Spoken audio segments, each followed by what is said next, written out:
Last question from Major Garrett of CBS News.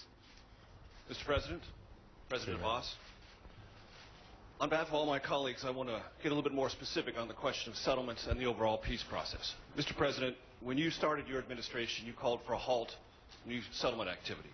That held for a while, then dissipated, and then late last year when the Israeli government announced very sensitive settlement activity in the E1 zone, your administration put out a statement that many in this region thought was either tepid or completely non-responsive.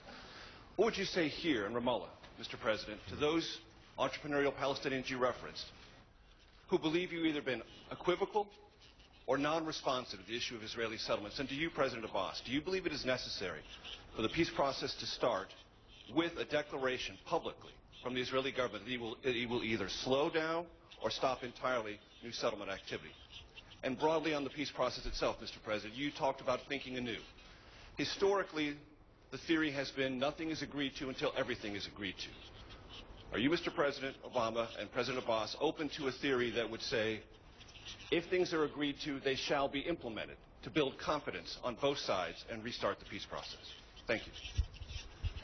Well, Major, I think I answered the question previously about settlements. You mentioned E1 in particular. I think that is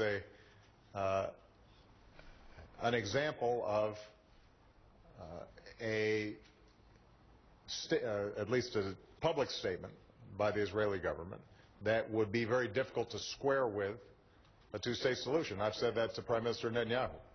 I don't think that's a secret. With respect to whether there's a requirement for a freeze or moratorium, I want to repeat what I just said earlier, which is if the only way to even begin the conversations is that we get everything right at the outset, or at least each party is constantly negotiating about what's required to get into talks in the first place,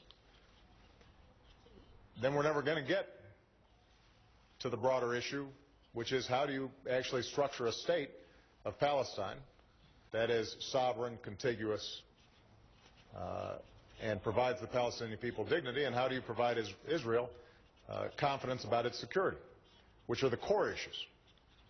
The core issue right now is how do we get a sovereignty for the Palestinian people, and how do we assure security for the Israeli people? And that's the essence of this negotiation. And that's not to say settlements are not important. It is to say that if we solve those two problems, the settlement problem will be solved.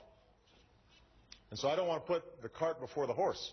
I want to make sure that we are getting to the core issues and the substance, understanding that both sides should be doing what